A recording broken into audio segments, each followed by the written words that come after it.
Hello students, कैसे हैं? बहुत बढ़िया होंगे, यही उम्मीद के साथ आज हम शुरू करने जा रहे हैं हमारा एक नया चैप्टर जो क्लास 12 का मैक्रो इकोनॉमिक्स का यूनिट 4 का chapter number 8 government budget and it's component. ऐसा वीडियो आपको कहीं नहीं मिला होगा अक्रॉस द यूट्यूब। मैंने सारे चैनल के देखने के बाद इसको बनाया है।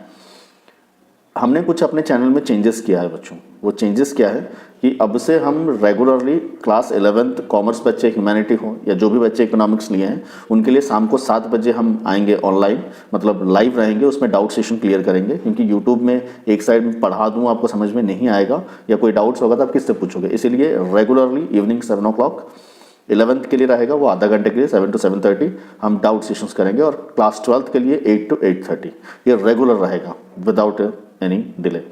और सेकंड चीज़ ये है, आपको जो भी मैं पढ़ा रहा हूँ, जो आपको मेरे पीछे पीडीएफ दिख रही है, ये सारी पीडीएफ में आपको मिल जाएगा। एक व्हाट्सएप चैनल का लिंक होगा, आप उसमें क्लिक करके ज्वाइन कर लीजिए।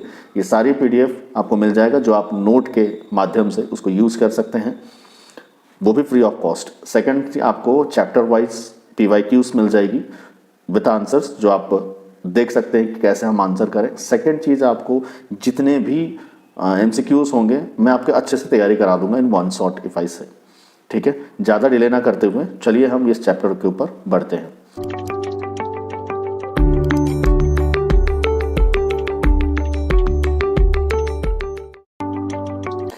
समझते हैं कि हमारा ये चैप्टर क्या है, मतलब ये गवर्नमेंट बजट क्या है। आपके पापा हर महीना एक बजट बनाते होंगे, जिस बजट में वो डेफिनेटली पिछले महीने में कितना उनकी इनकम थी, कितना उनका खर्चा था, और इस महीना वो एक एस्टिमेट करते हैं, एस्टिमेटेड बजट बनाते हैं कि आने वाले महीने में मेरा इनकम कितना होगा और कितना खर्चा होगा।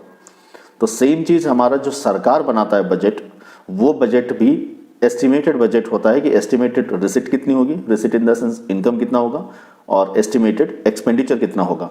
That is all total we can say government budget. अब हम लोग सब इनकम करते हैं, किसी को पैसा देते हैं? नहीं देते हैं। जैसे हम किसी को पैसा नहीं देते हैं, बट सरकार हमसे लेता है टैक्स के रूप में पैसा, तो उस पैसे का हिसाब तो हम मांगेंगे। तो वही हिसाब है गवर्नमेंट बजट। तो चलिए इसको डिटेल में डिस्कस करते हैं, जिससे आपको मेरे पीछे स्क्रीन में क्लियरली विजिबल हो रहा है कि हम क्या क्या इस चैप्टर में कौन कौन से टॉपिक को डिस्कस करेंगे। पहला हो गया मीनिंग ऑफ गवर्नमेंट बजट क्या है, हम उसको समझेंगे। ऑब्जेक्टिव्स क्या है, बजट क्यों बनाई जाती है, object of government budget. Components of government budget जो कि बहुत इंपॉर्टेंट है। टाइप्स ऑफ बजट, कितने टाइप्स के बजट हैं, और उसके बाद हम डिस्कस करेंगे बजट डेफिसिट क्या है। ये हमारी सारी टॉपिक्स होंगी, ये टॉपिक को हम डिस्कस करेंगे, और यही हमारा, इतने टॉपिक हमने डिस्कस किया तो चैप्टर खत्म। तो चलिए बढ़ते हैं आगे, डिस्कस करते हैं गवर्नमेंट बजट क्या है। मैंने ऑलमोस्ट आपको समझा दिया है, बट थियोरेटिकल फॉर्म में आपको एग्जाम में लिखना पड़ेगा नोट्स के रूप में। तो चलिए जानते हैं और गवर्नमेंट बजट क्या है। Government budget is an annual statement showing item wise estimated receipt, जो मैंने अभी बताया कितना पैसा आया, और estimated expenditures during a fiscal year 1 April to 31 March। ये हमारा एक अकाउंटिंग ईयर होता है जो अप्रैल 1 से शुरू होता है 31 मार्च। ये अपने अर्लियर क्लासेस में पढ़ चुके होंगे। कितना पैसा आता है, कितना पैसा जाता है, that is an annual statement of an government, of a government, या हमारे कंट्री का गवर्नमेंट के बारे में हम बात करें तो यही है। बट एक चीज़ आपको और इंटरेस्टिंग मैं इसमें बताऊं, हमारे भारत का जो आर्टिकल्स है, कौन सा आर्टिकल सेंट्रल गवर्नमेंट को ये हिदायत देती है या ऑर्डर देती है, आप जो मानना है मान लीजिए। हमारे भारत के कॉन्स्टिट्यूशन का आर्टिकल नंबर 112 के तहत सेंट्रल गवर्नमेंट हर साल एक एस्टिमेटेड बजट बनाएगी, जिसको हम एनुअल स्टेटमेंट कहेंगे, और इसको ये पार्लियामेंट में पेश करेगी, जिसमें वो ब्यौरा देगा कि कितना पैसा उसके पास है और कितना पैसा खर्चा करेगा, किस सेक्टर में खर्चा करेगा, ये सब की जानकारी वो उसमें देंगे। और वैसे ही आर्टिकल नंबर जो 202 है, ये 202 आर्टिकल नंबर ये कहता है हमारे भारत में जितने भी स्टेट सरकार हैं, स्टेट असेंबलीज है, वो स्टेट्स भी बजट बनाएंगे, अपने स्टेट असेंबली में इसको पेश करेंगे, जनता को बताएंगे। तो ये 2 आर्टिकल के जरिए ये बताया जाता है, ये सेंट्रल गवर्नमेंट का और ये बच्चों स्टेट गवर्नमेंट का। ठीक है, तो पहली बार हमारे भारत में 1860 में बजट पास की गई थी, वो भी 18 फरवरी को। कौन किया था? James Wilson. हमारे भारत में उस समय जो ब्रिटिश गवर्नमेंट थी, उनके जरिए ये बजट पास की गई थी, लोकसभा में उन्होंने प्रेजेंट किया था। इसमें जो इंटरेस्टिंग फैक्ट है वो जानने वाली ये है कि ये जो बजट पास होती थी, ये शाम को 5 बजे होती थी। कितने बजे बच्चों? शाम को 5 बजे बजट पेश किया जाता था। और ये ईयर 2001 तक, मतलब 2000 तक हम कहेंगे, ईयर 2000 तक इस शाम को 5 बजे प्रेजेंट की जाती थी। 2001 से हमारा बजट सुबह 11 साढ़े 11 बजे प्रेजेंट होने लगा, उससे पहले शाम को 5 बजे ही प्रेजेंट की जाती थी। ऐसा क्यों? क्योंकि जब कॉलोनियल गवर्नमेंट हमारे भारत में थी, जो शाम को बजट प्रेजेंट करने का मेन उद्देश्य ये था, जब हमारे भारत में 5 बजती है उस समय ब्रिटेन में 11 o'clock होता है, और ये ब्रिटेन वाले क्या होंगे, कंफर्ट टाइम में रहेंगे। उस टाइम में रात को कौन देखेगा, तो हमारे भारत के लिए बजट तो नहीं बनाते थे, वो अपनी टैक्स कैसे ज़्यादा वसूलेंगे, हमको कैसे लूटेंगे, इसी केस के लिए वो बजट बनाते थे। इसीलिए बजट यहाँ पास करेंगे ताकि उनको वो कंफर्ट टाइम में अपना देख पाएँ, इसीलिए बजट को वो शाम को 5 बजे पेश करते थे सरकार, मतलब असेंबली में। और ये अटल बिहारी वाजपेयी जी थे एनडीए गवर्नमेंट के, और उनके अंडर में जो फाइनेंस मिनिस्टर उस समय की यशवंत सिन्हा, इन्होंने क्या किया, बजट को सुबह 11:30 बजे कर दिया। तब से हमारे भारत में बजट रेगुलरली हर साल सुबह 11:30 बजे पेश किया गया। ठीक है बच्चों। और एक चेंजेस क्या है हमारे बजट में, हमारे बजट में 2017 के बाद से हमारे भारत का जो बजट है, वो बजट जो लास्ट डेट ऑफ फरवरी में पेश की जाती थी, प्रेजेंट किया जाता था, अब वो फर्स्ट डे ऑफ फरवरी में प्रेजेंट किया जाता है। इसमें क्या हो जाता है, हर फाइनेंशियल इंस्टीट्यूशंस को 2 महीने का टाइम मिल जाता है अकॉर्डिंग टू बजट अपने हिसाब में चेंजेस करना, टैक्स रेट को चेंज करना, सब कुछ ये सब इसीलिए होता है। ये 2 चेंजेस अभी किया गया है। ठीक है, तो आगे बढ़ते हैं, हम जानते हैं objective of the government budget. Government budget बनाने का ऑब्जेक्टिव क्या है? देखो, गवर्नमेंट बजट क्यों बनाता है? बजट इसीलिए बनाता है कि हमारे भारत में कितना एम्प्लॉयमेंट है, हमारे भारत में कितने कंजप्शंस किस रेट में है, कौन से गुड्स की कंजप्शन होती है, डिमांड, सप्लाई, उसके बाद सेविंग, इन्वेस्टमेंट, ये सारी चीज़ों को प्रॉपर रखने के लिए किस में कितना इन्वेस्टमेंट करना पड़ेगा, सरकार कितना पब्लिक एक्सपेंडिचर्स करेगी, क्या टैक्स रेट है, टैक्स बढ़ाना है, घटाना है, ये सब एक कुल मिलाकर एक ऑब्जेक्टिव होता है जिसके लिए सरकार को हर साल बजट बनाते हो। बजट बनाते वक्त ही सारी चीज़ों को ध्यान देते हैं। ऐसे 5 चीज़ें हैं जो डिटेल में चलिए डिस्कस करते हैं। पहला हो गया इकोनॉमिक ग्रोथ। सरकार बजट बनाएगा, बजट इसीलिए बनाता है, पहला ऑब्जेक्टिव वो है इकोनॉमिक ग्रोथ। हमारे पूरे वर्ल्ड में 192 कंट्रीज़ हैं, और ये 192 कंट्री में हम कैसे बोलेंगे कि हमारा कंट्री डेवलप्ड है या हमारे कंट्री का जो मतलब सबसे रिचेस्ट है, कैसे कहेंगे? जाहिर सी बात है, हमारा जो डेवलपिंग क्राइटेरिया है, हमने क्लास 10th में डेवलपमेंट चैप्टर में पढ़ा है, वर्ल्ड बैंक के हिसाब से कौन सा है, जीडीपी इज द क्राइटेरिया। जिस कंट्री का जीडीपी जितना बड़ा, वो कंट्री उतना डेवलप्ड। तो वही चीज़ में हमारा कंट्री बजट इसीलिए बनाता है कि हमारा country year by year GDP growth हो। जीडीपी क्या है? The final value of all the goods and services is produced in our country, that is considered to be GDP. तो यही जीडीपी सरकार बनाती है, मतलब सरकार चाहती है कि हर साल ईयर टू ईयर हमारी जीडीपी क्या हो, ग्रोथ रेट में आगे बढ़ते जाए।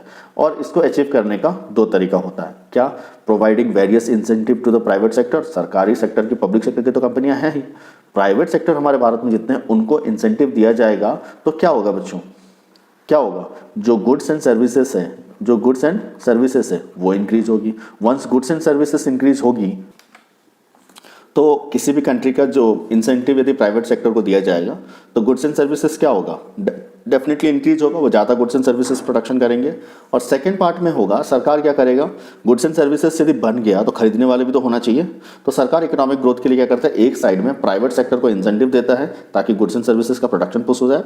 सेकेंड वे में सरकार पब्लिक एक्सपेंडिचर्स को बढ़ा देता है। Public expenditure in the sense क्या, सरकार रोड बनाएगा, कंस्ट्रक्शन वर्क को बढ़ाएगा, सरकार के तिजोरी से एक तरीके से पैसा बाहर निकाला जाएगा। निकालेंगे तो किसके पास जाएगा, लोगों की जेब में जाएगी, और जैसे लोगों की जेब में पैसा जाएगा तो वो डिमांड करेंगे। तो यहाँ एक तरीके से गुड्स एंड सर्विसेज का प्रोडक्शन बढ़ाया इंसेंटिव देकर, और लोगों को पैसा दिया गुड्स एंड सर्विसेज डिमांड बढ़ाने के लिए। तो इन दैट केस क्या हो गया, यहाँ पे डबल चला। डबल चलने से जितना गुड्स एंड सर्विसेज बनेगा, लोग जितना डिमांड करेंगे, ये साइकिल यदि प्रॉपर चलेगा तो जाहिर सी बात है हमारा जीडीपी क्या होगा, ग्रोथ होगा, हाई लेवल में ग्रोथ होगा। तो यही चीज़ इकोनॉमिक ग्रोथ के लिए सरकार बजट उस हिसाब से बनाती है, कितना वो एलोकेशन देंगे किसको, प्राइवेट सेक्टर्स को इंसेंटिव वगैरह, और कितना वो गरीब लोगों को पब्लिक एक्सपेंडिचर करेंगे, इस साल क्या क्या बनाएंगे, ये सारी चीज़ें बजट में वो ध्यान में रखते हैं जब बजट बनाते हैं। नेक्स्ट पॉइंट है री allocation of resources.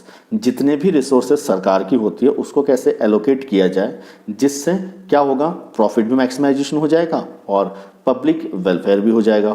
Public welfare मतलब हमारे भारत में जितने लोग रहते हैं सारी पब्लिक की क्या कहा जाता है, वेलफेयर कहा जाता है। उनकी भलाई कैसे हो जाएगा और प्रॉफिट मैक्सिमाइजेशन कैसे हो जाएगा।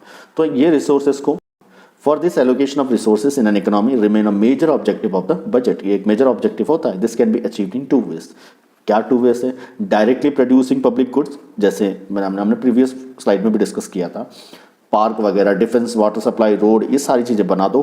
बनाने से क्या होगा, ये सभी के लिए ज़रूरत है। इसमें देखा जाएगा कि गरीब नहीं पानी पिएगा, रोड की ज़रूरत नहीं है। ऐसी चीज़ें पब्लिक गुड्स की प्रोड्यूसिंग को सरकार बढ़ा देगा। पब्लिक गुड्स मतलब समझ गए बच्चों? पब्लिक गुड्स मतलब मास पॉपुलेशन के लिए सरकार जो इन्वेस्टमेंट करती है, पार्क, रोड वगैरह बनाती है, वाटर सप्लाई बनाती है, रिजर्वर बनाती है। ये कोई एक के लिए तो नहीं है, मोर देन वन है, तो इसको बोला जाता है पब्लिक गुड्स। तो पब्लिक गुड्स में ये स्पेंड कर देते हैं, जिससे क्या हो जाता है कि बहुत सारे लोगों को बेनिफिट मिल जाता है। इससे क्या अचीव हो जाता है, सोशल वेलफेयर।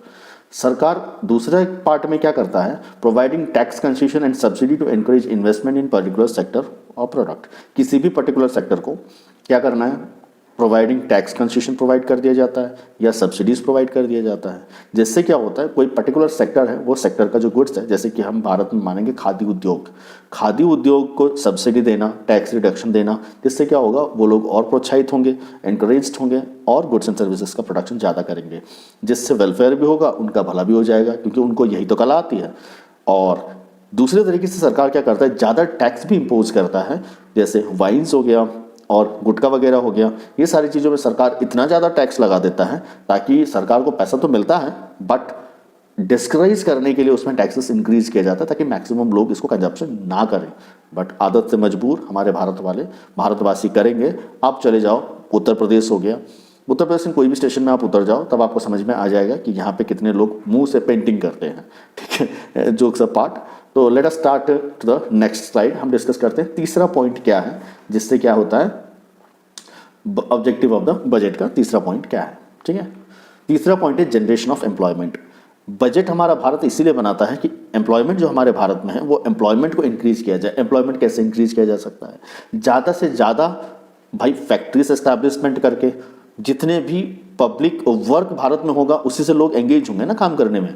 जितने फैक्ट्रीज होगा एंगेज होंगे। सरकार जो अपने तरफ से काम करता है, वो क्या करता है, budget include various policy to boost employment. कौन सी पॉलिसी? जैसे सरकार को कोई रोड बनाना है, सेंट्रल विस्टा जैसे बनाया, 800 करोड़ का रुपए खर्चा हुआ, सरकार के तिजोरी से वो 800 करोड़ निकल के आ गया और कॉन्ट्रैक्टर को चला गया। जो भी टाटा था, टाटा को चला गया। टाटा वो बहुत सारे लोगों को अपॉइंट किया, उन लोगों को पैसा दिया।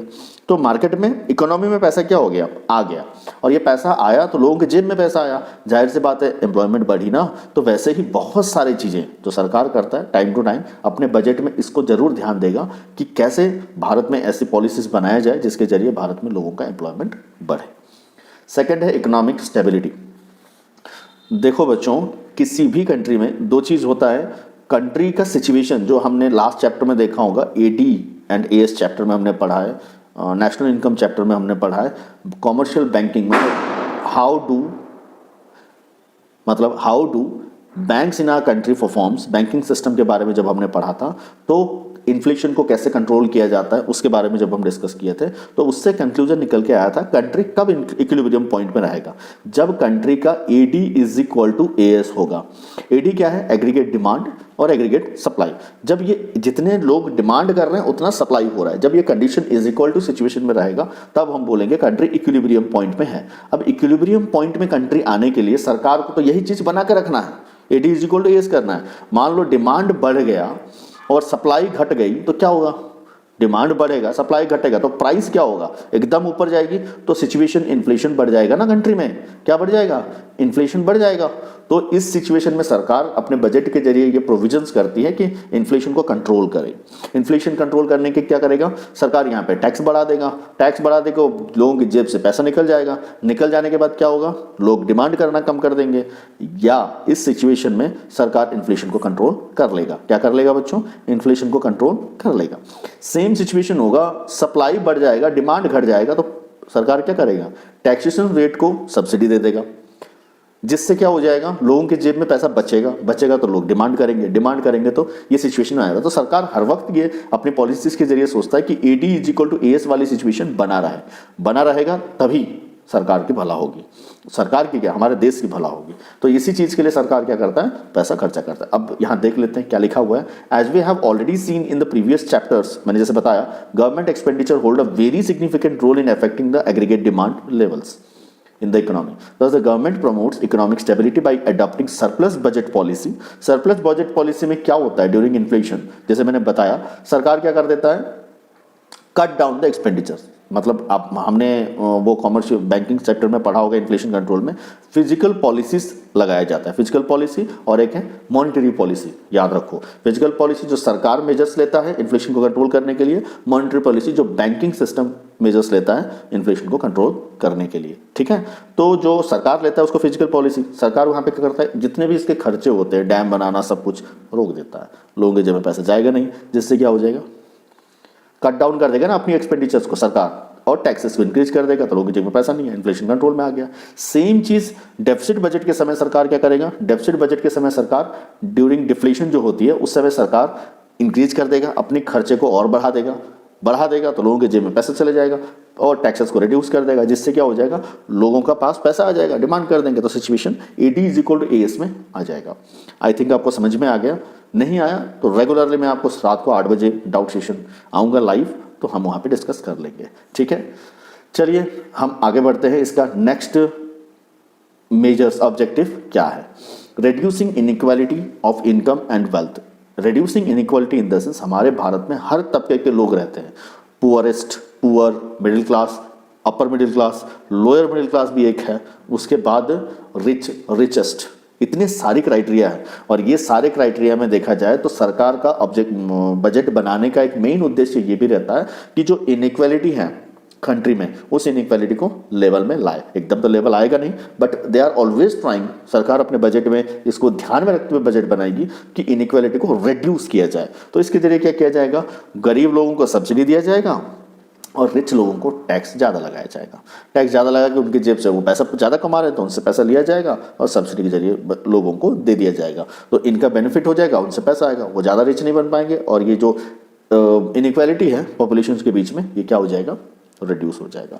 नेक्स्ट आता है मैनेजमेंट ऑफ पब्लिक एंटरप्राइज। सरकार गवर्नमेंट बजट क्यों बनाता है, बजट क्यों बनाता है, क्योंकि इसकी बहुत सारी PSUs होते हैं, पब्लिक सेक्टर अंडरटेकिंग कंपनीज होते हैं, जैसे भेल, सेल, ये सारे कंपनीज को मैनेज करने के लिए भी सरकार अपने बजट में पैसा एलोकेट करता है। नेक्स्ट हो गया रिड्यूसिंग रीजनल डिस्पैरिटीज। हमारे भारत में बहुत सारे डिस्पैरिटीज है, मतलब स्टेट वाइज देखना, कोई स्टेट ज़्यादा वेल्थी है, कोई स्टेट ज़्यादा पुअर है, तो वो स्टेट का जो डिस्पैरिटी है सरकार जब बजट बनाता है, क्योंकि सरकार होता है हमारे कंट्री में एक तरीके का फादर, और ये सब स्टेट हो गए बच्चे, तो सरकार के पास जितने भी टैक्स जाता है तो उसका कुछ एक फंड होता है जिस फंड को सरकार स्टेटों को देता है हर साल, तो उसमें जितने पुअर स्टेट होते हैं उनको ज़्यादा फंड दी जाती है। ये बजट में ये प्रावधान करता है, पॉलिसीज बनाते हैं, स्कीम बनाते हैं, और डिफरेंट आधार पे सरकार स्टेटों को पैसा बांटती है, और इसी चीज़ को हम क्या कहते हैं, सरकार अपने बजट में बनाती है, इसी को बोलते हैं रिड्यूसिंग रीजनल डिस्पैरिटीज, ठीक है।